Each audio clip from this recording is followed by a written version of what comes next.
નમસ્કાર, આપ જોઈ રહ્યા છો નેશન પ્લસ ન્યૂઝ. હું છું આપની સાથે હેતલ.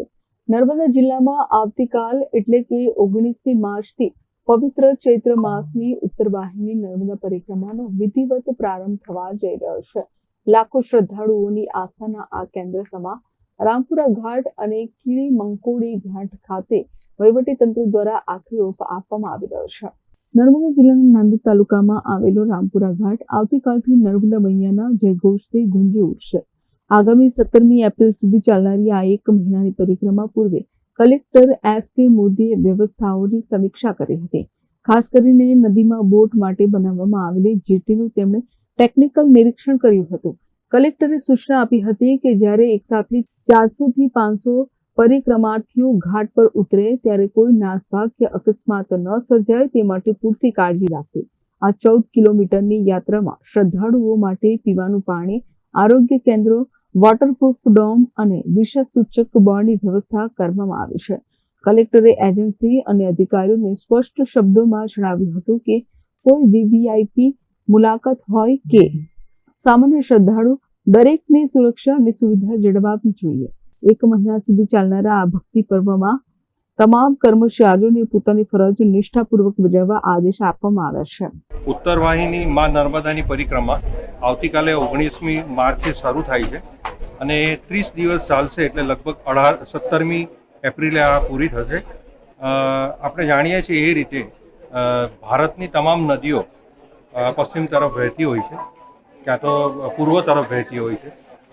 નર્મદા નદી જ એક એવી છે કે જેની પરિક્રમા કરવામાં આવે છે અને એ પરિક્રમા પૈકી આ જે 7 કિલોમીટરનો જે પેચ છે એ ઉત્તર દિશામાં વહે છે, એટલે એને ઉત્તર વાહિની નદી કહી છે અને એના વાઇબ્રેશન કંઈક અલગ પ્રકારના હોય છે અને લોકો એટલે આની પ્રદક્ષિણા કરે છે. સરકાર તરફથી અને વહીવટી તંત્ર તરફથી આ વખતે અમે ખૂબ સારી વ્યવસ્થા કરી છે. આ વખતે અમે સ્પેશિયલ મહારાષ્ટ્ર, ગોવાથી બોટ મંગાવી છે અને નિયમ અનુસાર એ બોટનું સંચાલન થશે. એક બોટની અંદર લગભગ 50 થી 60 જેટલા લોકો એમાં પ્રવાસ કરી શકશે. પરિક્રમાના રૂટની અંદર અમે 7 દુ 14 કિલોમીટરનો રૂટ છે, એમાં લાઇટિંગની વ્યવસ્થા કરી છે. રસ્તાઓમાં ઝાડી ઝાંખરા ને એ બધું સફાઈ કર્યું છે પંચાયત ડિપાર્ટમેન્ટ દ્વારા. તદુપરાંત વન્ય પ્રાણીના ભય રહેલો છે એ જોતા વન વિભાગે અને બીજા તમામ વિભાગોએ મળી અને એ વન્ય પ્રાણીના સંરક્ષણ માટે અને જે વ્યક્તિ પરિક્રમા કરતા હશે એના પણ રક્ષણ માટેની બધી વ્યવસ્થા કરવામાં આવેલ છે.